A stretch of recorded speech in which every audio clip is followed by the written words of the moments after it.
Welcome on Texas football. Time to talk about the Ohio State game and the keys to it. I'm Bobby Burton, joined by former high school head coaches in the state of Texas, Bryan Erwin, two-time state champion at Lamarck High School, and Bob Shipley, former high school coach around the state of Texas, as well as a state finalist a couple of times, and then also a former University of Texas assistant there as well. Guys, let's talk a little Longhorn football, and let's start with you, Bryan, and let's start with the offense. In your opinion, what are the keys to this game for Texas against Ohio State? Well, opinions, we know what those are like. Everybody's got an idea of what it's going to take in this thing, and really nobody knows. I mean, until we kick off and see. But just fundamentally, in my opinion, I think it's going to come down to the offensive line, how well our offensive line plays, how well theirs play, how well ours develops throughout the game. I thought Iowa State and Kansas State was a beautiful example of that. Iowa State's offensive line was so bad early in that game. And you've heard me say this a million times, Bobby. There are no good offensive lines early in the season. It just takes time to develop and come together. And but we saw what Iowa State did the second half. They rushed for 20 yards in the first half, then over 100 in the second half. Then they started protecting the quarterback a little bit. So I think whose offensive line plays the best and it's key that our offensive line plays well for us to have offensive success, but also how well we develop throughout the 60 minutes of the game and how much we improve throughout the 60 minutes of the game and make adjustments and develop, establish a running game, protect Arch so that we can get the ball in space. So do you think it's about protecting Arch, or is it the run game, or is it everything that the offensive line has to do? I think it's everything. We want to be a better running football team, right? I mean, I think everybody agrees we haven't been a dominant running game. Even when Bijan was here, we struggled a little bit owning the line of scrimmage. Bijan was just so good. He can make people miss, and Roshan and that two-headed monster. But we need to be better in the running game. I'd love to see us establish the run. I would love to see that. And then obviously protect Arch in the drop-back game, and then also Arch just have a big-time game with RPOs inside the running game. But I would love to see us get off to a great start and be able to run the football against Ohio State in Columbus. What do you think, Bob, Coach Shipley? You agree with that? You have any counters to it?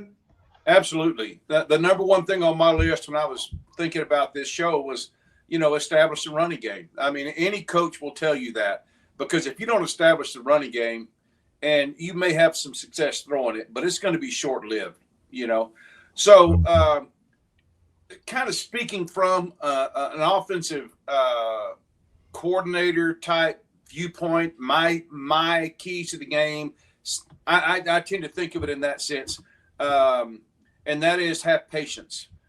See how the defense is going to defend us. Matt Patricia, we don't know for sure what he's going to throw at us. He's been an NFL defensive coordinator. We don't know for sure, so just be patient. Throw multiple formations at him, multiple motions, and high percentage passes to start the game for Arch. Let him work himself into the game. This is way beyond, obviously, the biggest game in his career, but I don't know that there's a moment. I haven't seen any signs of a moment being too big for him, considering the way he's prepared for this his entire life. And so I just think it's important to let Arch work himself into the game slowly, and but at the same time, even though you want to protect him and you want to throw high percentage passes at the same time, I think you need to keep that defense honest. I've always said having a running quarterback is almost like having 12 men on offense, because that guy most of the time is not accounted for. So keep him honest. Let Arch run it occasionally if he'll get down and not be a knucklehead. And let him throw one deep occasionally to keep him honest in that. And then lastly, I would say on offense, don't show more or don't do more than you have to do to win the game. It may take everything within their arsenal that they have at this point in time in their playbook to win the game. But if you don't have to, don't show more than you have to, because it's a long, long season. Interesting. Both are saying that, look, it's the basics. And Bob, you added a little patience in there, which I think is great. But I go back to the Michigan game last year, and Sark went from the jugular early. And same with Alabama with the big deep throws, right? Is that Sark's way of kind of testing a team early, or is there anything in there for Sark, in your opinion, Bryan? I think a huge advantage you have going into an opening game like this is you have endless amount of hours, days, and weeks to prepare a game plan. And we always talk Sark's so good when he's got this long to prepare. Much like we used to talk about, if you gave Nick Saban 2, 3, 4, 5 weeks to prepare to play you, you're in trouble. But if you can catch them on a short week, quick turnaround, and then they've got to figure out what your trends over the last week or two, the first couple of weeks of the season. You're not going to have as an in-depth game plan as you might in this situation. Sark, he studied Matt Patricia. I mean, there's only 11 they can put out there. All right, and they're either going to run a 4-3 or 3-4 or 4-2-5. So there's only so much they can do. I think it's our advantage, in my opinion, because our guys have been in this system now for years under the same offensive coordinator, the same defensive coordinator, hearing the same thing. And Matt Patricia, Hartline, them bringing in new schemes. Yeah, there might be a few things we're chasing ghosts on, but our guys are going to know our system a whole lot better than they know their system. Interesting. All right. I want to say thank you to our sponsor real quick, and then we'll get to the defense. Coach Shipley, you're going to be up next. Lunch with the Coach is brought to you by our friend, accomplished Austin realtor, Laura Baker. Laura and the Andy Allen team at Keller Williams can handle all of your real estate needs in and around the Austin area. Laura is not only a diehard Longhorn fan, but a longtime Austin real estate expert. For any of your needs in the real estate game in and around Austin, make sure you give Laura a shout, 512-784-0505. That's 512-784-0505. Or reach out to her via email, laura@andyallenteam.com. Coach Shipley, I've got to ask you, your keys to the game for Longhorn defense. Well, I think, again, you've got an offensive coordinator. You don't know for sure what he's going to do. But this staff has recruited over the last 3 or 4 seasons. Their whole rallying cry, in my opinion, on recruiting defensive players is recruit versatile players. And so I say mix it up. Give them multiple looks. Use your versatile players in versatile ways. The great thing about our defense is we can bring multiple guys off the edge without changing personnel on the field. And so, I'm sure much like their defense wants to do to Arch, and that is make the quarterback uncomfortable. Don't let him have time. Don't let him, keep him on his toes. See what he can handle. See what he can't handle. I'd bring heat as long as Jeremiah Smith is not just killing us. I personally would bracket him. I mean, don't expect it to be like last year. We used to call that Agbilly, Agbly, and that means ain't going to be like last year. They're not going to – we're not going to hold Jeremiah Smith to what we did last year. I mean, that was just – I don't even know how to express how that happened. But he's going to be ready because we're the only team that really shut him down last year. But be prepared to bracket him. And I just think be multiple. Don't let that quarterback get comfortable. He doesn't know where the heat's going to come from. He doesn't know how we're going to pressure him. And I guess I should have started with what we started with the offense, and that is stop the running game. If they're able to run it up and down the field, it doesn't matter what looks we're giving them. So I feel good about our front 7, front 6 guys. Our secondary, I think, has a chance to be as good or better than last year. So win the line of scrimmage, as Coach Erwin always says, and he did that for years as a head coach and won a lot of championships because of that. And I think that's going to be the key defensively. Coach Erwin, you are always talking about special teams. I'll never forget the first thing out of your mouth is when, how Georgia was a championship team 3 years ago because they literally owned the kicking game against all of their opponents. Mm-hmm. Where do you think Texas needs to do in this game at special teams, and especially coming off of a year where special teams weren't quite so special? Obviously the snap, the hold, the protection, the return game all plays a part in that. But if it just comes down to the specialist, if you get it snapped and you get it held, then hey, kicker, knock it through. That's your only job. Knock it through. Your team just went on an 8 to 10 play drive, very successful drive. They got it inside the 30. Just go make the field goal. There's nothing more demoralizing than that to me for an offensive unit to have a great drive and then miss somewhat of a chip shot. So all championships teams have a kicker that is reliable. I'm not saying you're going to make 90% from 40 plus or 45 plus. That's not what I'm talking about. I'm talking about making your high percentage inside of 40 and just make the kick you're supposed to make and make a few you're not, and we'll be good. And then at the same time, to me, Bob, I know Bob really doesn't agree with this because Bob was such a great powerhouse they were always great on offense, and it spread, and it didn't matter what kind of offense they could really move the football. But some of the places I coached, our punt was the best offensive play we had. I didn't have a play in the playbook. Not one play in the playbook can I guarantee 40 yards on a play. And when you punt the ball, I've always said punting is not a bad play. It's just not. Sometimes you have to go punt the football. And you snap it, you punt it, you go 40, 45 yards. And then now these days with kickers and, Bomeister, is that how you pronounce his name? It's Bomeister, yeah. Bomeister. I mean, he's Australian. I'm expecting big things. I'm expecting him to be booming that thing like Michael Dixon, move that thing down there 50 yards, flip the field. Now go put your championship caliber defense on the field. And it's about kicking game because nothing can flip a field like the kicking game. The offense can't do it really. The defense can't do it. But when that kicking game can flip the field and win the field position battle, make the field goals, and then whatever you get from a return specialist to me is gravy. I'll take it on the 25, 30 yard line every snap.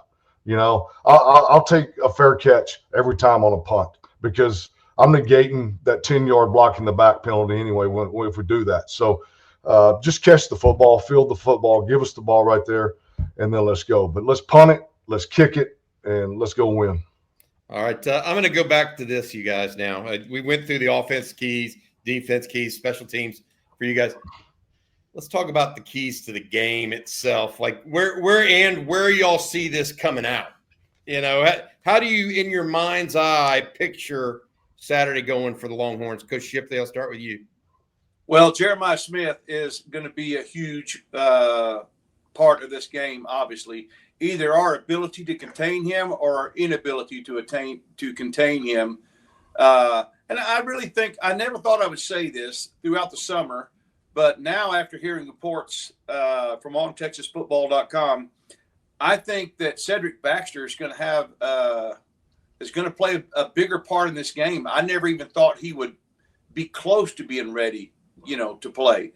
But we have a potential great dual threat backfield with our running backs. I think you don't let the game be bigger than it is. Ohio State is a tough place to play. I went there in 2005, the year we won the national title for that game, and it was a night game. It was very, very intimidating, but our guys were very dialed in, very focused. They got the job done thanks to Lima Sweet, a great catch he made, and of course, great play from our defense. But I think it's going to be important for us to keep the crowd out of the game. And I don't know, I started coaching over 40 years ago, and I don't know that I've ever heard of or talked to a coach who's more is a bigger fan of special teams than Coach Erwin. And so, great coverage, great placement on your kicks, win the battle of field position, take points when you can get them.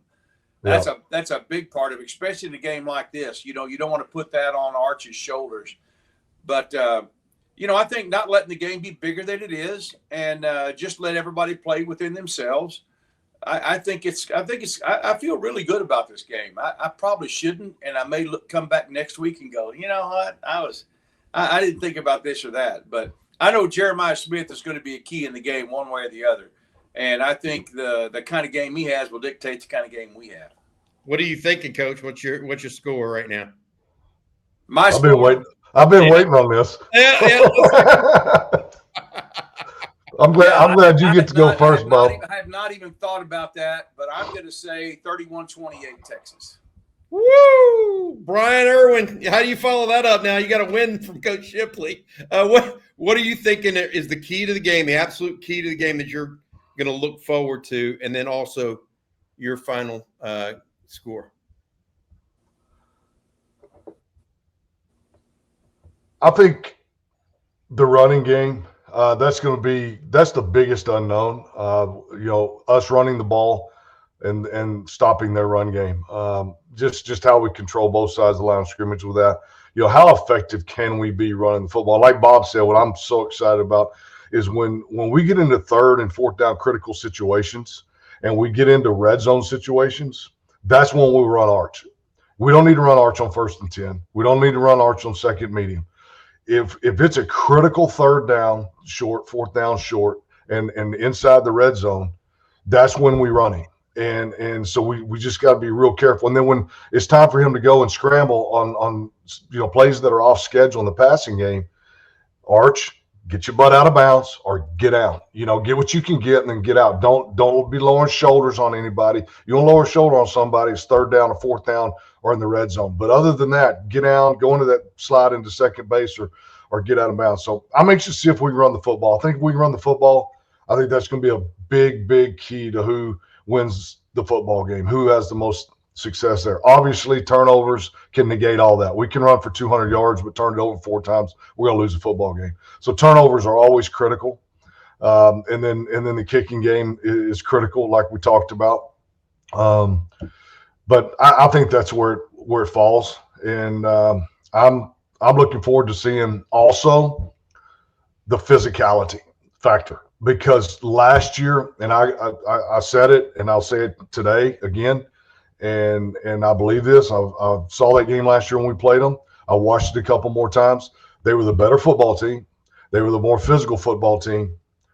We got the ball down there inside the 1 yard line. And they said, no, you're not getting in here. And that's the type of team that they were. So I'm anxious to see how much more physical we are this year. And are we the most physical football team after we come out of that deal and go into their stadium and try to get the W? So physicality, what that looks like, what that feels like, Bobby, what I'm talking about, what does it feel like? There may not be a stat for physicality after the game, but just what does our gut instincts say about our physicality? And then there are some stats regarding the line of scrimmage. When you run the football, you stop the run, you protect the quarterback. How many sacks do we get on them? How many do we give up on us? So just controlling that line of scrimmage. Obviously, turnovers play into that. Those would be my top ones. I'm going to say Texas 24, Ohio State 17. Bryan, are you going to Ohio State, the game? Yeah, yes, I'm going. Well, I just got to tell you this. Now, Bryan went to the Alabama game in Tuscaloosa, and he went to the game in Ann Arbor last year. So 3rd time's another charm for you, Bryan. Let's do it. All right, thanks for watching, guys. That's going to be this week's Lunch with the Coach. We appreciate you guys very much for watching, and thank you to our 2 coaches, Coach Bob Shipley, Coach Bryan Erwin. You guys have a good one. Hopefully they're both right. Hook 'em horns.